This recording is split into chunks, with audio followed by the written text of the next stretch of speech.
আপনার মোবাইলের কোন কোন অ্যাপ্লিকেশন আপনার মোবাইলের যে ব্যাটারি সেটা ধীরে ধীরে একেবারে শেষ করে দিচ্ছে। এটা আপনি কিভাবে দেখবেন, এমনকি এটা কিভাবে বন্ধ করবেন, চলুন দেখিয়ে দিই। প্রথমে আপনারা আপনাদের মোবাইলে থাকা সেটিংয়ে চলে যাবেন। যাওয়ার পর একটু সুইপ করে নিচে আসবেন, দেখবেন লেখা থাকবে ব্যাটারি। এখানে ক্লিক করে দিবেন। ক্লিক করার পর একটু নিচে আসবেন, আসার পরে দেখবেন এখানে কতগুলি অ্যাপ্লিকেশন শো করবে। এখান থেকে নিচে লেখা থাকবে ভিউ ডিটেলস, এখানে একবার ক্লিক করে দিবেন। ক্লিক করার পর একটু নিচে আসবেন, আসার পরে আপনার যে অ্যাপ্লিকেশনগুলি রানিং থাকে এটা সব এখানে দেখতে পারবেন। এখান থেকে প্রথমে যেটা দেখতে পারবেন এরকমভাবে ক্লিক করবেন, আস্তে আস্তে এটা সব কিছু বন্ধ করে দিবেন, ঠিক আছে। এখান দেখবেন লেখা থাকবে ব্যাকগ্রাউন্ড ইউজ লিমিট, এটা আপনারা ইনেবল করে দিবেন।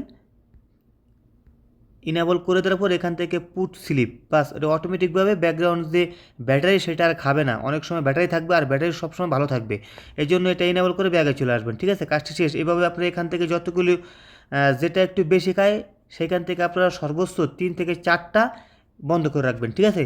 সেক্ষেত্রে আপনার ব্যাটারিটা দ্রুত শেষ হবে না, এমনকি ব্যাটারি অনেক দিন পর্যন্ত ভালো থাকবে। সবাই ভালো থাকবেন, আর ভিডিওটা কিন্তু অবশ্যই একটা লাইক করে দেবেন আর শেয়ার করে দেবেন।